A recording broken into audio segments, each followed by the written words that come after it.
اللہ کے غصے کو ٹھنڈا کرتا ہے، صدقہ کرنے سے اللہ کا غصہ ٹھنڈا ہوتا ہے اور بری موت سے بچتا ہے بندہ۔ تو ہمیں صدقات کرنا چاہیے، ہمیں غریبوں کا خیال رکھنا چاہیے۔ اور آقا نامدار صلی اللہ علیہ وسلم نے فرمایا میں نے جنت میں جھانک کر دیکھا، آپ کو امید کی باتیں کر رہا ہوں، امید آپ کو حوصلے کو بلند کرنے جا رہا ہوں۔ حضور کی حدیث پاک سے حضور فرماتے ہیں میں نے جنت میں جھانک کر دیکھا تو غریبوں کی تعداد بہت زیادہ تھی۔ جنت میں نے غریبوں کو زیادہ دیکھا۔ داتا صاحب نے اسی بات کو لکھا اپنی کتاب میں۔ داتا صاحب لکھتے ہیں کہ سادے لوگ جو زیادہ ادھر ادھر بھی نہیں جانتے، بس جانتے ہیں کہ ہمیں جینا ہے، بس کھاؤ کماؤ پہنو اوڑھو، بس زیادہ کچھ نہیں جانتے، وہ سادہ لوگ جو ہیں وہ جنت میں بہت زیادہ چلے جائیں گے۔ سادے لوگ، کوئی ادھر ادھر کی جھول جھال کے اندر نہیں ہے، وہ اپنی زندگی سے اپنے لیے جیتے ہیں، سادے لوگ ہیں، ان کی کثرت زیادہ ہوگی جنت میں۔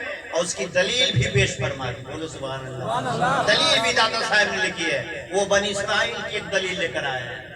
وہ یہ دلیل میں یہ لکھا آپ نے کہ بنی اسرائیل کا ایک بندہ تھا، بڑا نیک تھا، بڑا نیک تھا، وہ پہاڑ کی چوٹی پہ رہتا تھا، اللہ اللہ کرتا رہتا تھا، لوگ ملنے بھی اس سے جاتے تھے، وہ پہاڑ پہ چڑھ کے جانا پڑتا تھا، ڈھلان تھا، پھسلن تھا، کبھی کبھی لوگ پھسل کے گر جاتے تھے۔ تو اس بندے نے جو اللہ اللہ کرنے والا تھا، اس نے ایک دن کہا کہ اللہ نے اس ڈھلان کو کیوں بنایا ہے، اس کی کیا ضرورت ہے، لوگ گر جاتے ہیں۔ میں ان لوگوں کو بھی ایک سبق دینا چاہتا ہوں جو کہتے ہیں کہ کون سی تاریخ خراب ہے، جو لوگ تاریخ کو چھانٹتے چلتے نہ یہ ٹھیک نہیں ہے، یہ دن ہٹائیے اور یہ خراب ہے تاریخ، ان کو بھی سبق لے لینا چاہیے۔ صرف اتنی سی بات کہی ہے کہ اللہ نے ڈھلان کو کیوں بنایا، لوگ گر جاتے ہیں۔ فوراً اللہ تعالیٰ نے اس وقت کے نبی کو وحی کی، اے میرے پیغمبر جاؤ اس بندے کو کہہ دو، اس نے میرے بارے میں ایسا سوچ لیا کہ میں نے کیوں بنا، جا کہہ دو میں نے اس کی ولایت چھین لی ہے اور جنتی سے میں نے اسے جہنمی بنا دیا۔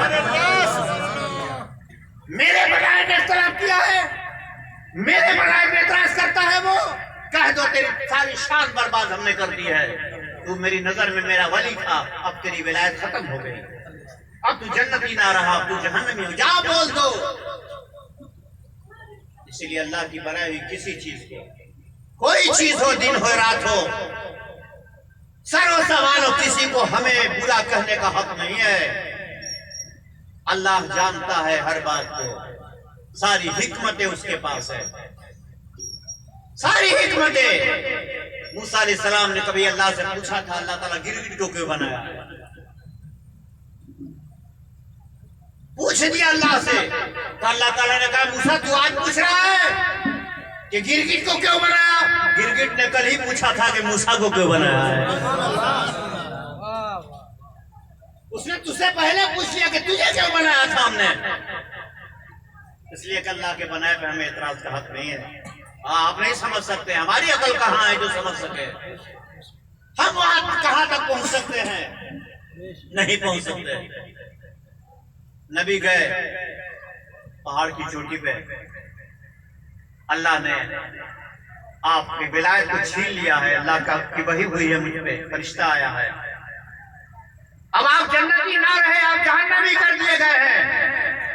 تو اس بندے نے، اس ولی نے کہا کہ کیا اللہ نے کہا ہے، کہا، اور ان کا اللہ کا شکر ہے، ولایت چھن گئی، اور پھر بھی وہ بندہ کہتا اللہ کا شکر ہے۔ نبی حیرت میں پڑ گئے کہ کس بات کا شکر ہے، آپ کی شان چھین لی گئی، آپ کا مرتبہ جو تھا ختم، جنتی سے آپ جہنمی ہو گئے۔ کہا کہ ایک بات بتائیے نا، یہ اللہ نے کہا ہے نا، کہا اللہ نے کہا، میرا نام لے کر کہا، نام لے کر کہا کہ اتنی بڑی یہ بات کا کم ہے کہ اللہ نے میرا نام لے لیا ہے، اللہ نے میرا نام لیا، ورنہ میں کس گلی کا آدمی تھا، میں کس کھیت کا مولی تھا، مجھے کون یاد کرتا، میں تو سوچ بھی نہیں سکتا تھا، اللہ میرا نام لے گا، چلو جو بھی ہو جائے، جنتی بنائے یا جہنمی بنائے، لیکن مجھ کو اللہ نے نام تو میرا لے لیا ہے، میرا نام تو لے لیا ہے۔ اس بات کا شکر ہے اے پیغمبر، لیکن ایک بات کرو، تم پیغمبر ہو، آپ پیغمبر ایک کام کر دیجئے میرے لیے. کہا کیا کرنا ہے بولو. آپ دعا کر دیجئے اللہ سے. آپ دعا کر. کہا کس بات کی دعا؟ کہا کہ جب مجھے جہنم میں جانا ہی ہے اور اللہ نے کہہ دیا مجھے جہنم میں جانا ہے تو ہاتھ اٹھائیے دعا کیجئے اللہ میرے جسم کو اتنا بڑا کر دے اتنا بڑا کر دے کہ پورے جہنم کو بھر دے میرے جسم سے کوئی دوسرا اور جہنم میں نہ جائے. سبحان اللہ. اللہ نے بندوں کو خوبصورت بنایا ہے. میں چاہتا ہوں کہ جتنے جہنمی ہیں اللہ سارے جہنمیوں کو جنت میں بھیج دے اور سب کے بدلے میں بہت بڑا مجھ کو کر کے جہنم میں ڈال دے. تنہا میں چلوں لیکن اللہ کا کوئی اور بندہ نہ چلے. سبحان اللہ. فوراً پھر فرشتہ حاضر ہو گیا نبی کے پاس. کہہ دو اس سے اللہ کہہ رہا ہے کہ تو بندہ ہو کر کے تو بندہ ہو کر کے میرے بندوں سے اتنا پیار کرتا ہے کہ خود جلنا منظور ہے کسی کو جلانا تجھے منظور. تو میرا بندہ ہو کر کے جب اتنا پیار کرتا ہے میرے بندوں سے تو میں تیرا رب ہوں میں تیرا مالک ہوں میں تیرا خالق ہوں. چل تو جہاں بھی کھا لیکن تو نے میرے بندوں سے پیار کیا. سمجھ رہے پیار کیا. ان کے لیے نہیں تھا انعام ہمارے لیے بھی ہے. ہاں میرے لیے بھی ہے. تو نے میرے بندوں سے پیار کیا محبت کی تو چل میں نے تیرے سارے گناہوں کو مٹا دیا جنت بھی دے دیا اور تو قیامت کے دن جس کو چاہے جنت میں لے جانے کے اختیار بھی دے دیا.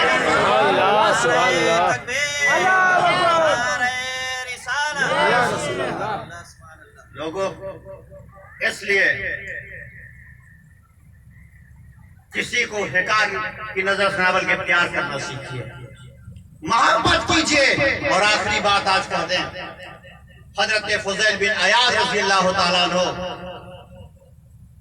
لکھتے ہیں کہ میں مسجد میں تھا ایک نوجوان آیا چہرے پہ نور تھا بھوکا تھا لوگوں سے کھانا مانگا کسی نے توجہ نہیں فرمائی.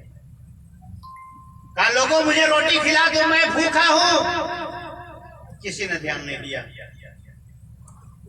کہا مجھے میری بیٹی طرف توجہ کیوں نہیں کرتے میں رب رب سکھانے والا ہوں مجھے روٹی کھلا دو. لوگوں نے کہا چلو نکل جاؤ بہت سے تمہاری طرف فقیر کو ہم نے دیکھے.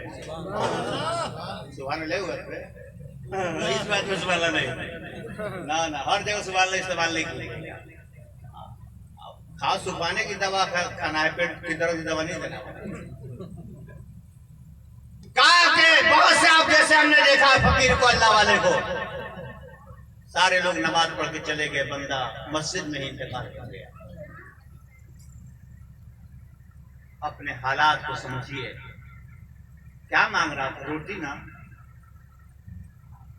کسی نے نہیں دیا بھوک سے مر گیا.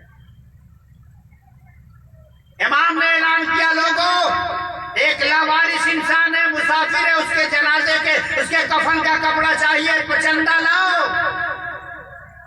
دنیا کا یہ طریقہ ہو گیا ہے کہ بیمار کو دوا نہیں کرتے میت کو کفن کیا کرتے.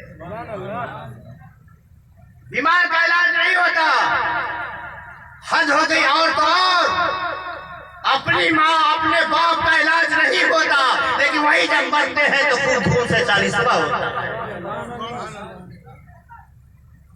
تیرا 40واں رکھ اپنے پاس دوا تو کرا دیا ہوتا خدمت تو کر لیا ہوتا خوش تو کر لیا ہوتا. یہ تیرا 40واں کیا آئے گا کام نہیں آئے گا اس لیے کہ تو نے ماں کو ناراض کر کے بھیجا. تیرا باپ اسے روٹ کر چلا گیا ہے تو اب 40واں کر کے کیا کرے گا. تیرے حصے کا کچھ نہیں ہے تیرے پاس کچھ نہیں مل گیا مر گیا. اعلان ہو گیا کفن کے لیے کپڑا چاہیے. لوگوں نے کفن انتظام کر دیا غسل دے کر کفن لپیٹ کے قبرستان میں لوگ دفن کر کے عشاء کے بعد آ گئے. سب لوگ چلے گئے مسجد بند ہو گئی. صبح کے وقت فجر کی نماز کے ٹائم جب مسجد میں امام مؤذن پہنچے تو دیکھتے ہیں کہ محراب میں منبر کے پاس کفن پڑا ہوا ہے. یہ وہی کفن ہے جس میں مردے کو دفن کیا گیا تھا رات میں.